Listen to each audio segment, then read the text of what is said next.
تو میں بھی آپ کے گھر کی پروٹیکشن یا اس کے بیچ میں آپ کی ویل بینگ کے لیے شروع ہو جاؤں گا کہ یار میری سب سے قیمتی چیز تو وہاں پہ پڑی ہوئی. تو لوگوں کی ملکوں کی سٹیکس کریٹ کی جاتی ہے. دس از کالڈ ڈپلومیسی. اب یہ ڈپلومیسی نے کرنا ہے. تو بہت اچھا دورہ ہے امریکہ میں. آلریڈی پریزیڈنٹ ٹرمپ جو ہے وہ ایک لین رکھتے ہیں اس کانفلکٹ ریزولوشن کی. وہ ایک پیس میکر کے طور پر جانا چاہ رہے ہیں, اور یہ چونکہ ان کی آخری ٹرم ہے, اور یہ امریکن پریزیڈنٹ کی ٹرم آپ کو اویلیبل ہوتی ہے 2.5 سے 3 سال. ہوتے تو 4 سال ہے, لیکن 2 سے 2.5 سال وہ اپنی پالیسیز لگا رہا ہوتا ہے, اور 2 سے 2.5 سال پھر اگلے الیکشنیئرنگ موڈ میں کنٹریز چلی جاتی ہے.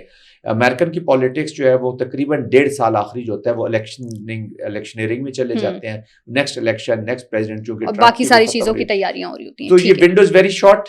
اور یہ جو ونڈو کھلی ہے ہمیں اس کا استعمال بڑے اچھے طریقے سے کرنا ہوگا. اچھا, ایک اہم سفارتی جو پیش رفت سامنے آئی ہے کہ افغانستان نے پاکستان کا سفیر اور پاکستان نے افغانستان کا سفیر اپنے اپنے ممالک کے اندر تعینات کرنے کا فیصلہ نہ صرف کیا ہے بلکہ میرا خیال ہے کہ امپلیمنٹ بھی ہو گئے.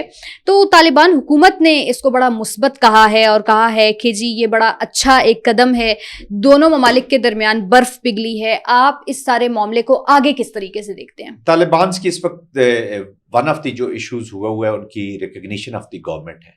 پہلے ہم ڈیفیکٹو گورنمنٹ کے ساتھ سمجھ لیں کہ ڈیل کر رہے تھے at the 4D affair levels پہ, وچ از اے شیڈ لوور دین دی فل مشن جو ایمبیسیڈر آپ لگاتے ہیں. ابھی آپ نے اس کو پورا ایک جیسے ایمبیسی ہے, تو یہ انڈائریکٹلی آپ جو پریزنٹ سیٹ اپ ہے اس کی ریکگنیشن کر رہے ہیں. تو یہ this is a good news for Afghanistan. جیسا کہ میں نے ابھی اریج کہا, اور آپ کے پروگرام سے ہم ایک ہی بات پاکستانیوں کے ساتھ کریں گے اور بار بار ان کو سمجھائیں گے کہ یہ ایموشن سے نکل کے ہم نے اپنی پالیسیز کرنی. لوگ دس از ریئل پالیٹکس کے مطابق ہمیں اپنی پالیسیز اپنانی ہوگی. تو ریئل پالیٹکس یہی ہے کہ ڈیفیکٹو ہے یا ڈی جورے ہے, اس بحث میں جائے بغیر اب یہی لوگ حکومت کر رہے ہیں کابل کے اندر.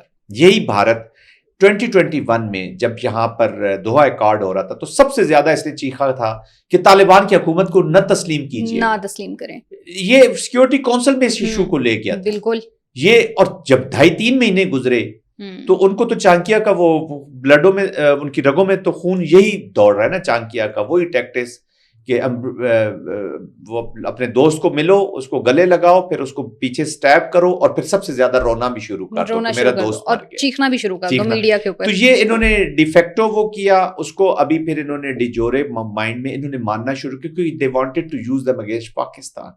$3 ارب کی جو وہاں پہ بھارت نے انویسٹمنٹ اگر کی ہے, تو آپ کا کیا خیال ہے کہ افغانستان کے مسلمانوں کی بہتری بالکل بھی نہیں, کبھی بھی نہیں. اپنے مسلمانوں کو تو وہ وقف بل لگا رہے ہیں, اسٹیٹ لیس کر رہے ہیں, ان کی زمینوں پر ہر قسم کی فریڈم ان سے لے لی ہے, ہر قسم کی فریڈم لے لی. تو وہ افغانستان کو ان کو درد جا گیا, ان کو کوئی درد نہیں جاگا, ان کا اپنا انٹرسٹ ہے, تو انہوں نے بھی ان کو مان لیا. تو اب پاکستان کو چائنا کے ساتھ مل کر لیکن کلیبریشن کرنی ہے. یہ نہیں کہ آپ آئسولیشن میں کوئی فیصلے کرتے ہیں. China, central Asia, Tajikistan, Azerbaijan, یہ وہ کنٹریز ہیں جو افیکٹ ہوں گی. سینٹرل ایشیا یہاں سے افیکٹ ہوگا.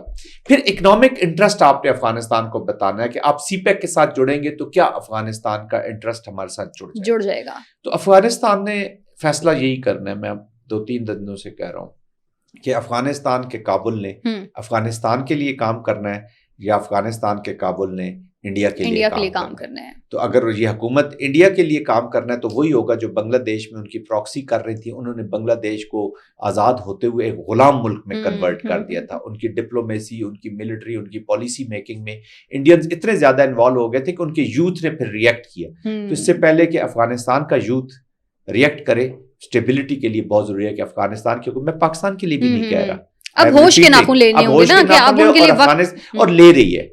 اب وہاں پہ ریئلائزیشن ہے.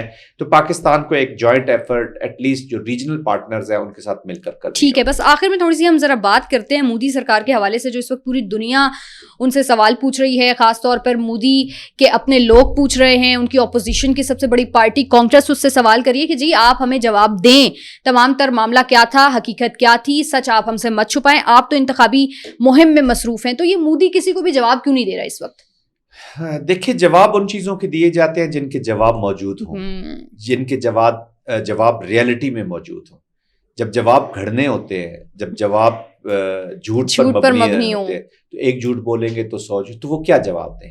جواب تو یہی ہے, طیارے اگر کوئی سوال پوچھتا ہے طیارے گرے ہیں تو جواب ہے جی ہاں گرے ہیں. کتنے گرے ہیں وہ نہیں بتائیں گے, اس کا بھی جواب ہے وہ 6 نہیں بتائیں گے.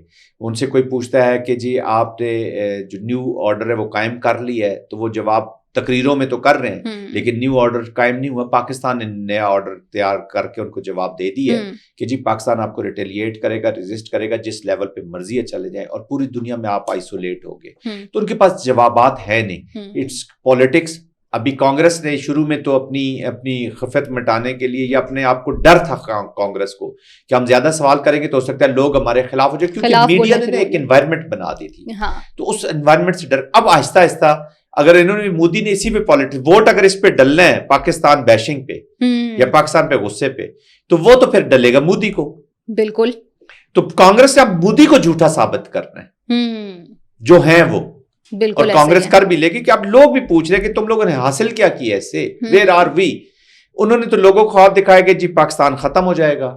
انہوں نے لوگوں کو خواب دکھائے تھے کہ کراچی پر قبضہ ہو چکا ہے. انہوں نے خواب دکھائے تھے اسلام آباد تباہ و برباد ہو چکا ہے. انہوں نے خواب دکھائے تھے کہ جی چیچا وطنی کا جو پورٹ ہے وہ ہم نے تباہ کر دیا ہے, جہاں پر میرے خیال میں نہریں بھی آج کل, اور ایک بھی پکچر نہیں دکھا سکے نا, جنریٹ کر کے بھی نہیں دکھا سکے نا. جنریٹ انہوں نے کی نا, پہلے انہوں نے لاشیں جو جنریٹ کی اے آئی کی وہ فوراً ہی پکڑی گئی. اپنے لوگوں کو دیکھو, آپ نے ریج ہمیں دیکھنے کی ضرورت ہے کہ آپ نے ناحق خون کیا 26 ہندوستانیوں کا, وہ ہے مودی صاحب کے ہاتھوں پر وہ خون ہے. ان کی ملٹری یہ مان ہی نہیں رہے. ابھی ان کے یہ جو سی ڈی ایس کا, آپ نے چوہان کا انٹرویو ابھی پچھلے دنوں جنرل چوہان کا سنا, وہ کہہ رہا ہے کہ جہاز گرے یا نہیں گرے یہ مسئلہ نہیں ہے, مسئلہ یہ ہے کہ کیوں گرے ہیں, کیسے گرے ہیں, وجہ کیا ہوئی ہے.